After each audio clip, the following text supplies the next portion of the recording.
नमस्कार, आप देख रहे हैं जनभावना टाइम्स। आपके साथ मैं हूं अंकिता और हमारे साथ स्टूडियो में हैं बेहद खास मेहमान आध्यात्मिक गुरु मनोज कुमार द्विवेदी जी। गुरु जी, आपका बहुत बहुत स्वागत है। धन्यवाद जी। आज हम एक नई सीरीज की शुरुआत करने जा रहे हैं जिसमें हम भीमराव अंबेडकर जी की दृष्टि से इस्लाम को समझने की कोशिश करेंगे।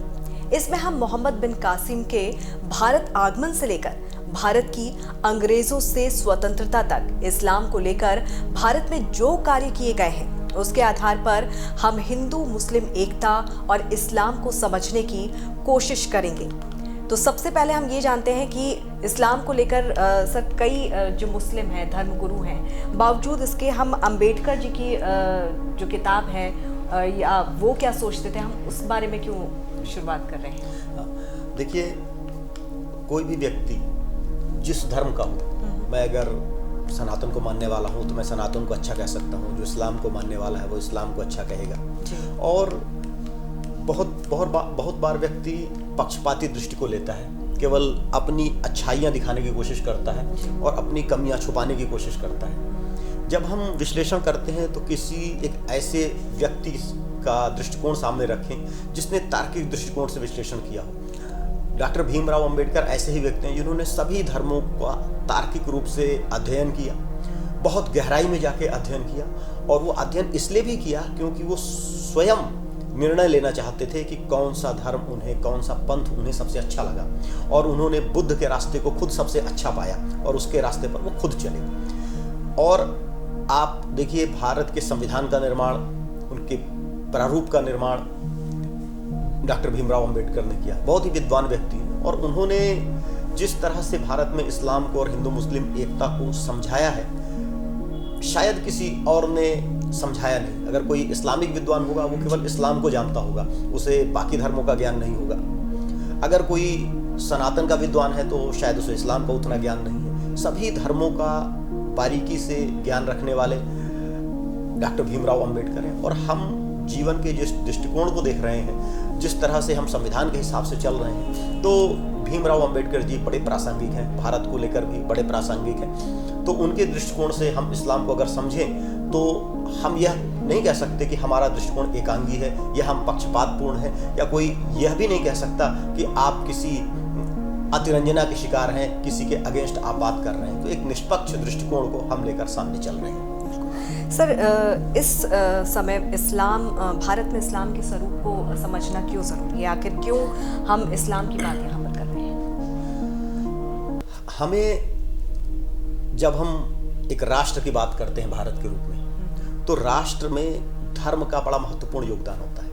देखिए, हम हमेशा संस्कृति की बात करते हैं, प्राचीन भारतीय संस्कृति, लेकिन उस संस्कृति में हम धर्म को कहीं पीछे छोड़ देते हैं। शायद इसका कारण ये रहा हो कि हिंदुओं ने सोचा होगा कि मुसलमानों को बुरा ना लग जाए, इसलिए सनातन को, हिंदुत्व को पीछे छोड़ के संस्कृति की बात करते हैं। लेकिन बिना धर्म के कोई संस्कृति नहीं होती। अगर धर्म को निकाल दिया जाए तो संस्कृति बचेगी ही नहीं। आप ये देखिए कि आज भारत में बहुत सारे मुस्लिम हैं और केरल से कुछ मुस्लिम्स ISIS में शामिल होने गए, जबकि ISIS का भारत से कोई लेना देना नहीं, राष्ट्र से कोई लेना देना नहीं। तो ऐसा क्यों हो रहा है? दूसरी बात, इससे भी पहले हम बात करें तो एक समय था जब अफगानिस्तान, पाकिस्तान और बांग्लादेश भारत के ही हिस्से थे। ये भारत से क्यों अलग हुए? क्योंकि यहाँ इस्लाम को मानने वाले बहुत ज़्यादा संख्या में आ गए। अगर यहाँ सनातन को मानने वाले लोग ज़्यादा संख्या में होते तो क्या ये भारत से अलग होते? नहीं अलग होते। तो एक ऐसा विचार जिसको मानने वाले अगर ज़्यादा हो जाए तो भारत से अलगाव हो जाता है। कश्मीर में अगर आप ये सोचो कि 90% अगर हिंदू होते, सनातन को मानने वाले होते, सिख होते, बौद्ध होते, कुछ जैन होते, तो क्या वो एक अलग देश की मांग करते, अलगाव की मांग करते? तो इस्लाम को समझना बहुत आवश्यक है। यदि हम भारत में रह रहे हैं और अपने देश को, अपनी सभ्यता और संस्कृति को समझना चाहते हैं तो बिना इस्लाम को समझे हुए हम भारत देश को, सभ्यता और संस्कृति को नहीं समझ सकते।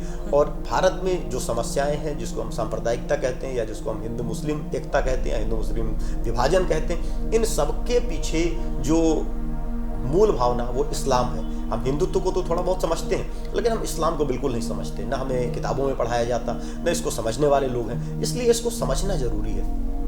बिल्कुल सर साथ ही साथ जिस तरह से हम देख रहे हैं कि सोशल मीडिया में आजकल हर कोई बहुत ज़्यादा एक्टिव होता है, तो सोशल मीडिया की इसमें क्या भूमिका हो सकती है? जिस तरह से तमाम मुद्दों पर आजकल की जो जनरेशन है वो बहुत ज़्यादा मुखर है, अपने जो अभिव्यक्ति है वो वहाँ पर दर्शाती हुई नजर आती है। सोशल मीडिया ही एक ऐसा हमारा प्लेटफॉर्म है, ऐसा उपक्रम है जिसके द्वारा हर व्यक्ति सही ज्ञान तक पहुंच सकता है। बाकी आज से आप 10 साल पहले, 20 साल पहले आप देखोगे तो कुछ न्यूज़पेपर होते थे जिसपे कुछ विचारधारा के लोगों का, कुछ लोगों का कब्जा होता था, और जो पिक्चर वो दिखाएंगे वही पिक्चर आप देख सकते हो। आज न्यूज़ चैनल है, बहुत सारे न्यूज़ चैनल आपको जो पिक्चर दिखाएंगे वही पिक्चर आप देख सकते हो, सारी चीज़ें नहीं देख सकते हो। सोशल मीडिया एक ऐसा विस्तृत प्लेटफॉर्म है, व्यापक प्लेटफॉर्म है कि वहाँ हर चीज़ आप देख सकते हो, जो आप देखना चाहो देख सकते हो। गूगल आपके पास है, कोई आपको गलत जानकारी दे रहा है, आप उसको चेक कर सकते हो ये जानकारी सही है या ये जानकारी गलत है, किस आधार पर दी जा रही है। तो ये ऐसा प्लेटफॉर्म है जहाँ हर व्यक्ति अपने दिल की बात कह सकता है, और दूसरी बात आपके साथ इंटरेक्ट कर सकता है। बाकी चीज़ें वन वे है, न्यूज़पेपर ने जो कह दिया वो कह दिया, आपको अच्छा लग रहा, बुरा लग रहा, वो रिएक्ट करने का कोई आपको तरीका नहीं है। टीवी आप देख रहे हो, उसमें भी जो कहा जा रहा है, न्यूज़ है, सही है, गलत है, कैसे रिएक्ट करोगे?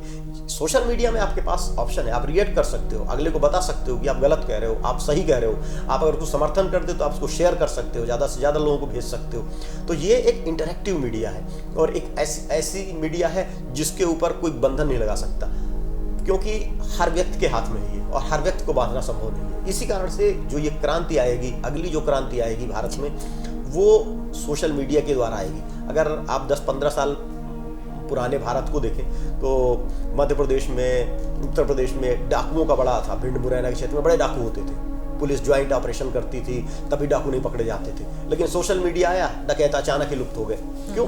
हर व्यक्ति के हाथ में फ़ोन है, तुरंत फ़ोन पे फोटो खींच के भेज देता है, व्हाट्सएप कर देता है, टैग कर देता है। तो डाकुओं के लिए बीहड़ों में भी छुपना असंभव हो गया, क्योंकि हर व्यक्ति, हर जगह नेटवर्क है, हर जगह लोगों के पास फ़ोन है। धीरे धीरे डाकू मारने जाने लगे और लोगों ने डकैत बनना बंद कर दिया। तो ये बड़ा परिवर्तन, बड़ी क्रांति सोशल मीडिया से ही आएगी। सर जिस तरह से हम यहाँ पर अपने चैनल में एक सीरीज़ की शुरुआत कर रहे हैं कि इस्लाम की कहानी अम्बेडकर की ज़ुबानी, जिस तरह से आपने बताया कि इसमें हम इस्लाम के बारे में चर्चा करेंगे, लेकिन इसमें और क्या ऐसी खास चीज़ें हैं जिसकी वजह से जो हमारे दर्शक हैं, जो हमारे श्रोता हैं, वो इससे जुड़ सकें, और क्या जानकारियाँ यहाँ पर मिलेंगी, क्या खास होगा?